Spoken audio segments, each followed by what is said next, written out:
Interpolation में क्या क्या करना होता है इस बारे में हम लोगों ने जो पढ़ा है उसके आगे देखते हैं। तो हम लोग problem based on Newton formula, Newton forward difference interpolation फार्मूले पे जो है कुछ करेंगे प्रॉब्लम।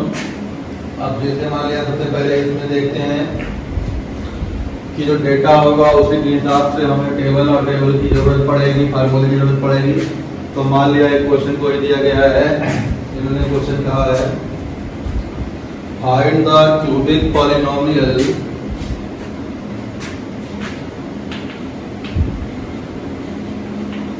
फाइंड द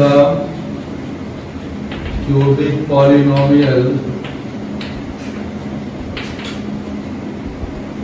where जो क्वेश्चन दिया गया है, क्वेश्चन में जो है ऊपर x है और नीचे y है।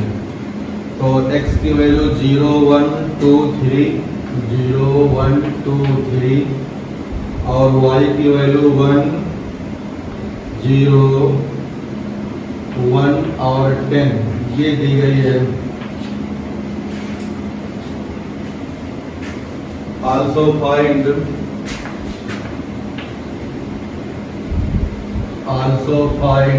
y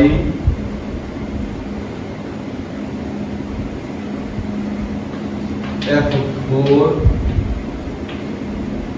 मतलब f4 इस पे निकालना है और fx भी निकालना है। Also find f4। अब सबसे पहले हमारे पास यहाँ पे कोई एक फंक्शन बनाना है, fx बनाना है। तो fx अगर हमारे पास फॉर्मेशन ऑफ क्यूबिक या फॉर्मेशन ऑफ एनी पॉलिनोमियल होगा तो हम लोग जो p का फार्मूला लिखते थे p = x - x 0/x, तो x के प्लेस पे x रखेंगे क्योंकि x में हमें निकालना है, ठीक। और x0 बाकी जो हमारे पास होगा उसकी वैल्यू जो होगी रखते जाएंगे, h की जो वैल्यू होगी वो रखते जाएंगे। तो अब सबसे पहले हमारे पास इसमें जो है टेबल की जरूरत पड़ेगी। तो टेबल में हमारे पास 4 वैल्यू है जो 3 स्टेप तक जो है साइज बनेगा। तो हम मान लेते हैं यहाँ पे ये x हो गया, ये y हो गया, forward difference of y, forward difference of second order of y, forward difference of third order of y। तो इस तरह से जो है आगे बढ़ना नहीं है शायद।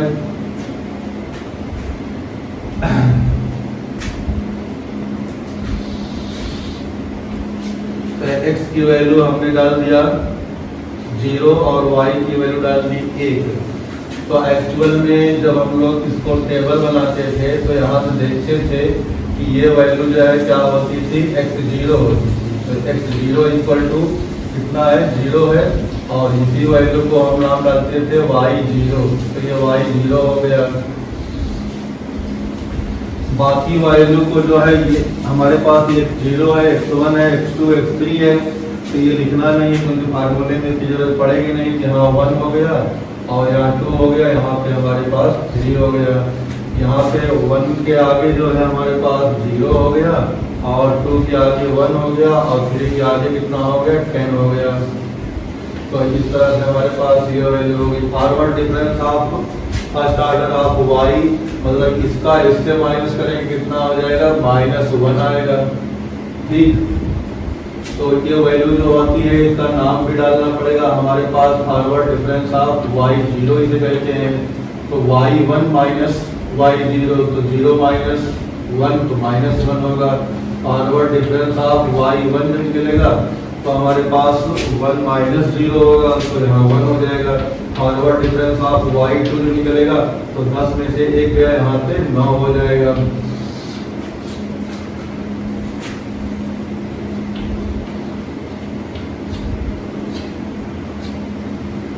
तो अगले में हमारे पास forward difference of second order of y निकालेंगे।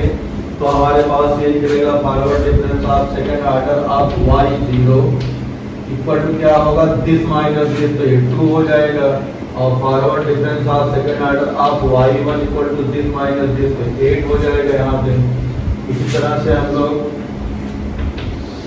अगला निकालेंगे, तो forward difference of third order of y, तो दिस माइनस दिस करेंगे तो हमारे पास थर्ड ऑर्डर का हो जाएगा forward difference of third order of y0 equal to 8 minus 2, फिर से यहाँ पे आएगा। आगे निकालने की जरूरत नहीं पड़ेगी क्योंकि वो 0 खुद ही हो जाएगा। तो जो टेबल रिक्वायर्ड थी हमने यहाँ पे बना लिया। इसको कोई समस्या हो तो हम एक बार और डिक्टेट करते रहे हैं या पीछे रेफरेंस करके देखेगा तो समझ में आ जाएगा। कैसे बनी हमारे पास कितने टर्म है, 1 2 3 4 टर्म है। नंबर ऑफ कॉलम कितने होंगे, 1 2 3 होंगे। तो जितने हमारे पास डेटा एंट्रीज के जो होते हैं नंबर होते हैं उसी में उतने मतलब उतने ही डिफरेंस की एक कम में काम चल जाएगा कॉलम से। हमारे पास यहाँ 4 वैल्यू थी तो 3 कॉलम हमें और बनाना पड़ा। अगर यहाँ 5 वैल्यू होती तो 4 कॉलम बनाना पड़ता। अब जब हम लोग फार्मूला लिखेंगे तो फार्मूला में हमारे पास forward difference of third order तक का ही करना है, मतलब फैक्टोरियल 3 तक लेना है। तो हमारे पास जो फार्मूला होगा वो हो जाएगा y equal to y0 plus p forward difference of first order of y0 plus p minus 1 upon factorial 2 forward difference of second order of y0 plus p minus 1 p minus 2 upon factorial 3 forward difference of third order of y0। अब third order का यहाँ आ गया। अगर हम fourth order का रखेंगे तो वो वैल्यू है ही नहीं है, वो 0 हो जाएगा, तो हमें उसके आगे लिखने की जरूरत नहीं है। तो कहाँ तक फार्मूला लिखना है ये चीज क्लियर होनी चाहिए, इसीलिए क्वेश्चन कराया जाता है। तो अब अगर हम लोग निकालना चाहें तो यहाँ से हमारे पास चाहे y कहें चाहे fx कहें तो fx इक्वल टू, और साथ में हमारे पास जो है p की वैल्यू कैलकुलेशन में p इक्वल टू होता है जो फार्मूला है p का उसको निकालना पड़ेगा। तो p equal to x minus x0 upon x होता है। तो इन दोनों के डिफरेंस को जो है हम लोग x कहते हैं। तो यहाँ x की वैल्यू कितनी है, 1 है, और x जो है x रहेगा क्योंकि पॉलिनोमियल निकालना है। To find polynomial x tends to x ही करना पड़ता है हमें, ठीक। और x0 की जो वैल्यू कितनी है देखो, x0 इक्वल टू यहाँ पे 0 है तो ये 0 हो जाएगा। इन सारी वैल्यूज को जब यहाँ रखेंगे तो हमारे पास जो है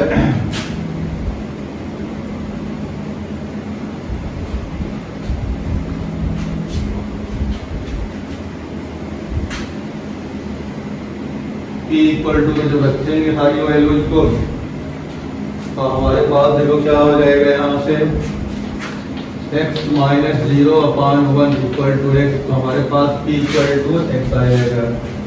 तो हमने जो है जो ढूंढना था p की वैल्यू वो ढूंढ लिया। अब इसको हम हटा सकते हैं फार्मूला लगाने के लिए।